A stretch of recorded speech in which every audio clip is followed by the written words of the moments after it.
मैं हूं आलिया, आप देख रहे हैं ब्रेकिंग बैरियर्स। दमादम मस्त कलंदर का आगाज़ हो चुका है। अब थप्पड़ का जवाब मुक्के से दिया जाएगा, ये स्ट्रेटजी बना ली गई है। अगर इमरान खान क्राउड निकालेंगे तो पीएमएलएन भी क्राउड निकालेगी। अगर पाकिस्तान मुस्लिम लीग नून को थप्पड़ मारा जाएगा तो वो उसका जवाब मुक्के से देगी। वो जुल्म नहीं सहेगी, वो खामोश नहीं रहेंगे। और ये जुल्म हाँ किसी इदारे की तरफ से हो या किसी पॉलिटिकल पार्टी की तरफ से। यही वजह है कि मैंने कहा कि दमादम मस्त कलंदर का आगाज़ हो चुका है कि जो लोग खामोश थे या दीवार से लगे बैठे थे, अब उन्होंने फैसला कर लिया कि नहीं, काम इस तरह नहीं चलेगा। तो अगले चंद महीनों में क्या होने जा रहा है मैं आपको बताने जा रही हूँ। पाकिस्तान की सियासत किस तरफ जा रही है, अब क्या होगा। पहली बात तो ये कि इमरान खान ने आधी रात को अपने सपोर्टर्स को ये कहा कि निकल आओ बाहर सड़कों पर और आवाज़ लगाओ अदालतों को, खोलो अदालतें, खोलें अदालत और हमारी बात सुने। वो कहा गया था ना, सवाल करेंगे, जवाब मांगेंगे। तो इमरान खान साहब ने अपने सपोर्टर्स को कहा कि निकल आओ, और हमने देखा कि आधी रात को उनके लोग निकले और उन्होंने जगह जगह प्रोटेस्ट किए और अदालतों को आवाज़ दी। सुप्रीम कोर्ट से लेकर हाई कोर्ट तक और लाहौर की अदालत के बाहर हजूम जमा हुआ और अदालतें खुल गईं और उनकी पिटीशन को एक्सेप्ट किया गया। और उसके बाद अगले दिन सुबह हमजा शहबाज को काम करने से रोक दिया गया एज ए चीफ मिनिस्टर। तो हुआ कुछ यूँ है कि कल रात को पीएमएलएन की तरफ से भी हजूम जमा कर लिया गया है। उन्होंने भी अपने सपोर्टर्स को आवाज़ दी है, उन्होंने भी अपने सपोर्टर्स को कहा है आओ निकलो हमारे साथ और हमारा साथ दो, आओ उन लोगों के खिलाफ खड़े हो जो हमारे खिलाफ जुल्म कर रहे हैं। जिस तरह मैंने आपको कहा, चाहे वो पार्टी हो या कोई इदारा हो। लेकिन इस वक्त नज़र ही आ रहा है अब इसके बाद सियासत का सिनेरियो तब्दील हो गया। इसकी वजह यह है कि अब हमें ये पता चल गया, पीटीआई इमरान खान साहब का नैरेटिव हम पहले से जानते हैं जो है, वो इदारों को अभी भी पुकार रहे हैं।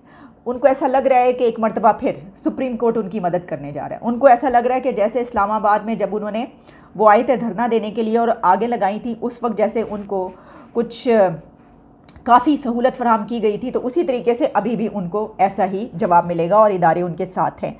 इसकी वजह ये है कि उनको ये आदत उस वक्त से पड़ी हुई है कि जब वो नवाज़ शरीफ के ख़िलाफ़ पैनामा कैंपेन लेकर चले थे और उस वक्त उनकी जो है वो पैरवी करते रहे उस केस की, और उन्होंने नवाज़ शरीफ को निकलवाया भी, सज़ा भी दिलवाई, जेल भी दिलवाई, सब कुछ किया। तो उस वक्त से जो है वो उनको ये कहा जाता है कि लाडला, और वो समझते हैं। समटाइम्स ऐसा लगता है कि वो जिस तरीके से इदारों को आवाज़ देते हैं कि वो अपने आप को लाडला समझते भी हैं।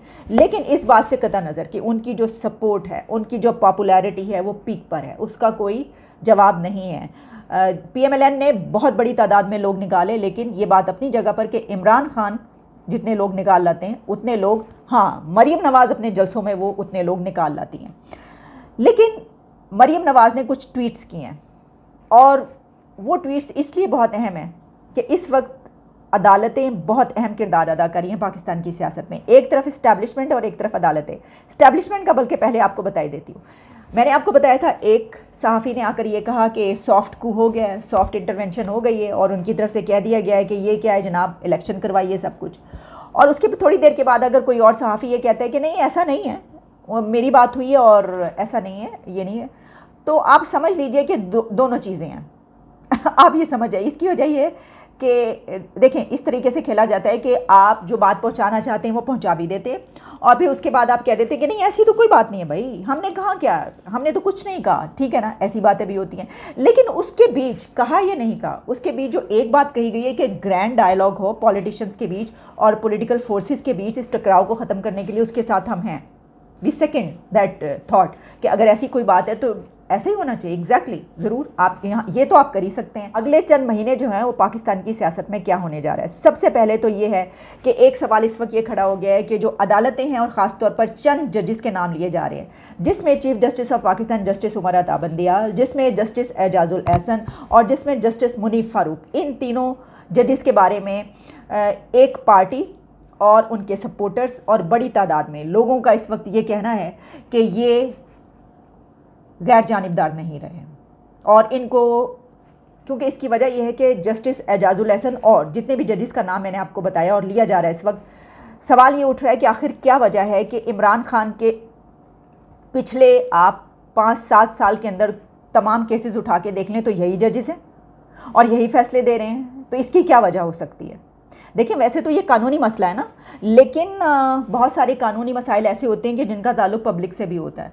अगर किसी चीज़ पर आप ख़ास तौर पर पिलर्स, जो किसी सोसाइटी के पिलर्स होते हैं, अगर उन पर एक मरतबा सवाल उठ जाए कि जनाब यहाँ पर ये लोग जो बैठे हैं ये किसी के हक़ में हैं, तो फिर जो है वो बड़ा मसला हो जाता है। मैं आपको बता देती हूँ मरीम नवाज़ ने क्या ट्वीट्स किए, और ये सिर्फ इन ट्वीट्स तक बात ही नहीं है, पूरी एक कैंपेन इस वक्त चल रही है। कल रात को लिबर्टी चौक से लेकर जहाँ जहाँ पर PMLN के प्रोटेस्ट हुए हैं उसमें भी यही आवाज़ उठाई गई है कि अब ये जुल्म बर्दाश्त नहीं किया जाएगा। जिस तरह मैंने आपको कहा कि वो ये कह रहे हैं कि अब थप्पड़ का जवाब मुक्के से दिया जाएगा।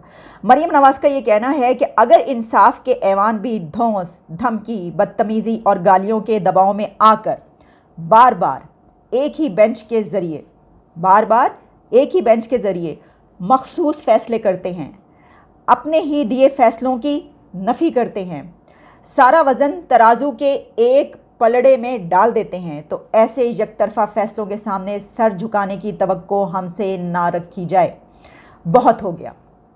ये एक बागी की ट्वीट है, और यही वजह मैंने आपको कहा, ये ट्वीट्स पढ़ने के बाद मैंने आपको ये कहा कि मरीम नवाज़ इस वक्त अब वो चोला पहन चुकी हैं कि जो उन्होंने उस वक्त किया था कि जब वो अकेली खड़ी थी और एक जंग लड़ रही थी। अच्छा, उसके बाद उन्होंने एक और ट्वीट की जिसमें वो लिखती हैं, मौजूदा सियासी इंतशार और अदम इस्तेहकाम का सिलसिला इस अदालती फ़ैसले से शुरू होता है जिसके ज़रिए आइन की मनमानी तशरीह करते हुए अपनी मर्ज़ी से वोट देने वालों के वोट ना गिनने का हुक्म जारी हुआ। आज इसकी एक नई तशरीह की जा रही है ताकि अब भी इसी लाडले को फ़ायदा पहुँचे जिसे कल पहुँचा था। नामंजूर। अब इसमें क्या, इसका क्रक्स क्या है? क्रक्स ये है कि देखिए ये सब तो चल रहा था ना, फैसले तो ऐसे ही हो रहे थे, बातें भी की जा रही थी, लाडला ये सब कुछ हो रहा था, लेकिन अब एक मरतबा फिर ये मौका आया और इमरान खान ने एक मरतबा फिर अदालतों की तरफ देखा कि तो उनकी बात मान ली गई। यानी इसमें प्रॉब्लम क्या है? इसमें प्रॉब्लम क्या है कि जो फैसला हुआ है कि इससे पहले जो अदालत ने फैसला दिया था उसमें उनके फैसले में क्या कहा गया था कि कोई पार्टी का लीडर जो है उसके करैक्टर को कैसे डिफ़ाइन किया गया था, तो उसके मुताबिक तो चौधरी शुजात हुसैन का वो ख़त जो उन्होंने किया है वो बिल्कुल ठीक है, ऐसे ही होना चाहिए। अब अगर कोई जजेस जो है पहले वो फ़ैसला करते हैं, फिर वो किसी और का जब उसी के ऊपर आता है केस तो वो उसके फ़ैसले की जो है वो नल एंड वाइड कह देते हैं, वही वो फ़ैसला तो आप ही ने किया है, और अब आप किसी और के लिए अगर इस्तेमाल होगा तो आप उसको वो कह रहे हैं, तो इसके ऊपर सवाल तो उठेगा।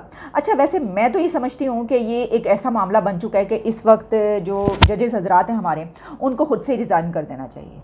उनको ये कहना चाहिए, रिज़ाइन क्या मतलब, इस बेंच से, यानी इस तरह के फ़ैसले, इस तरह के केसेस जो इमरान खान के उसमें हो रहे हैं उनको अलग हो जाना चाहिए इसकी, क्योंकि अगर ये मामला बढ़ता चला जाएगा ये, और जो मेन स्टेक होल्डर्स हैं, अगर आप समझ रहे हैं कि ये नहीं है तो आप गलत समझ रहे हैं। इसकी वजह ये है कि अगर अभी नहीं तो चंद सालों के बाद आपको यही इक़्तिदार में नज़र आएंगे लोग। आप ये बात याद रखिएगा कि पलड़ा जो है ये इधर से इधर जाते हुए देर नहीं लगती। बात यह है कि एक तरफ इमरान खान समझ रहे हैं और कह रहे हैं कि वो बिल्कुल सही उस पे हैं, अब वो हक़ पर हैं। हालांकि इस वक्त हम ये कहेंगे कि वो हक़ पर इसलिए नहीं है कि ये जो फ़ैसला आया ये उन्हीं के फ़ैसला जो वो चाहते थे जब वो लागू किया गया कोर्ट की तरफ से, वही फ़ैसला अब इस फ़ैसले पे लागू हो रहा है।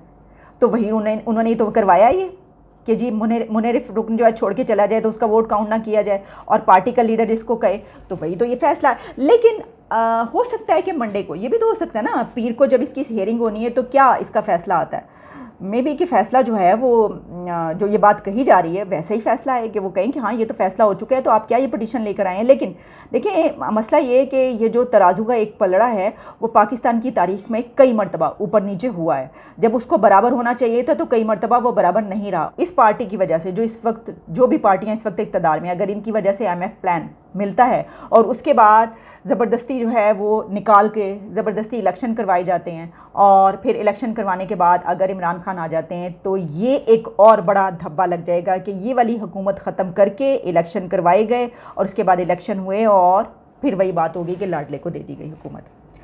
तो एक तरफ जहाँ पहले जो हुआ था और उसके बाद अब ये सोने पे सुहागा होगा, ये बात याद रखिएगा। लेकिन होगा यही, मैं आपको बताई दे रही हूँ, अक्टूबर तक जो है वो इलेक्शन हो जाएंगे। अक्टूबर नवंबर तक इलेक्शन टाइम है, और उससे पहले जो बहुत कुछ हमें देखने को मिलेगा उससे पहले। और ये जो अभी टकराव की सूरत हाल है कि इदारे किसी के साथ हैं और किसी के साथ नहीं है, ये आगे मज़ीद बढ़ता चला जाएगा। जहाँ तक आर्मी चीफ़ की अपॉइंटमेंट का मामला है वो भी आप देखेंगे कि अक्टूबर तक हो जाएगी, और वो जो पहले जितने नैरेटिव सामने आ रहे थे ना कि जनाब ये होगा तो ये होगा, कुछ भी हो सकता है, कोई भी आ सकता है, ये बात याद रखिएगा, लेकिन हो जाएगा फैसला। अब ऐसा नहीं है कि जिस तरह हम पहले, हमने भी कई मरतबा कहा कि लग रहा है कि ये जनाब ये वाला बंदा आएगा, लग रहा है कि ये एक्सटेंशन हो जाएगी, लगता है कि नहीं होगी, लगता है कि ये वाला, इस तरह हमने कहा, लेकिन अब कुछ भी नहीं कहा जा सकता। इसकी वजह ये है कि अब ये ज़रूरी नहीं है कि प्राइम मिनिस्टर शहबाज शरीफ, जो उनकी ख्वाहिश थी, जब वो लग रहा था कि ये चाह रहे हैं कि उनकी हुकूमत जो है वो नेक्स्ट ईयर अगस्त तक रहे, और उस दौरान जो है वो ज़ाहिर है कि जब नई आर्मी चीफ़ की तकर्री होनी है तो फिर शहबाज शरीफ नहीं करना। और शहबाज शरीफ तो आप जानते हैं कि बहुत एक ऐसी सियासत करते हैं कि जिसमें वो चाहते हैं कि कोई कॉन्फ्लिक्ट ना हो और आराम से जो है मिलजुल के काम हो जाए। तो वो बैद नहीं था कि वो एक्सटेंशन करते, कोई भी ऐसा फ़ैसला करते, लेकिन अब शायद ऐसा ना हो। अब ऐसा नज़र नहीं आ रहा। अब ऐसा लगता है कि अक्टूबर तक शायद ये हुकूमत जो है वो ख़त्म हो जाए, लेकिन ये एक बड़ा सवालिया निशान होगा इसके ऊपर कि पहले उनको लेकर आए आप और उनसे जो IMF प्लान करवाया। अच्छा, ये बात जो कही जा रही थी कि देखें ये कहीं हाथ तो नहीं हो रहा है इनके साथ कि इमरान खान को जो है वो पहले इस तरह की चीज़ की जाए, उसके बाद फिर वो एक मरतबा फिर उभर के सामने आएँ और फिर ये गंदे हो जाएँ, क्योंकि ये बड़े सख्त फैसले हैं। आपको पता है IMF का प्लान अभी मिलता है, अभी तो खैर देखिए, वो मैंने आपको बताया था पिछला प्रोग्राम, आप देख लें, उसमें एक नई शिक जो उन्होंने डाल दी है कि जनाब ये जो है आपको सऊदी अरेबिया की गारंटी देगा और पैसे भी देगा, तो फिर जो है वो ये होगा। तो देखते हैं कि इसमें क्या होता है। तो बात ये है कि प्लान मिलता है या नहीं मिलता, दोनों सूरतों में पाकिस्तान की क्या सिचुएशन होती है, इसमें भी टकराव ही टकराव, बहुत ज़्यादा कॉन्फ्लिक्ट की हमें आगे सियासत नज़र आ रहा है। अगले 6 महीने आप देखिएगा कि क्या होता है पाकिस्तान में, कुछ भी हो सकता है, आप कुछ भी एक्सपेक्ट कर सकते हैं। इसकी वजह यह है कि फवाद चौधरी ने भी एक स्टेटमेंट दी, और फवाद चौधरी का ये कहना है कि सुप्रीम कोर्ट से इंसाफ नहीं मिला तो अवाम अपना रास्ता खुद बनाएंगे। उन्होंने ये एक तरह से धमकी है कि अगर सुप्रीम कोर्ट ने हमारे हक़ में फ़ैसला नहीं किया तो फिर अवाम अपना रास्ता खुद बनाएंगे। और अवाम अपना रास्ता कैसे बना रहे हैं वो आप देख चुके हैं, आपने कल रात को देखा, बल्कि अब तो अवाम का रास्ता दूसरी पार्टी भी बना रही है। वो कह रही है कि अब हमारी तरफ भी अवाम ही अपना रास्ता बनाएंगे। तो आप सोचिए ना कि अगर अवाम इस तरफ भी रास्ता बनाएंगे और दूसरी तरफ भी रास्ता बनाएंगे तो फिर ये लोगों की, पब्लिक का टकराव है आपस में। ये सिचुएशन अपनी जगह पर है, लेकिन इसी में साथ साथ जो एक बात कही जा रही थी कि नहीं ऐसा नहीं कर पाएंगे क्योंकि हो सकता है गिरफ्तारी हो जाए, आर्टिकल 6 लगा दिया जाए जिसके हम खिलाफ हैं। लेकिन अब मुझे नहीं लगता कि इस हुकूमत के हाथ में इतना इख्तियार होगा इस सब के बाद।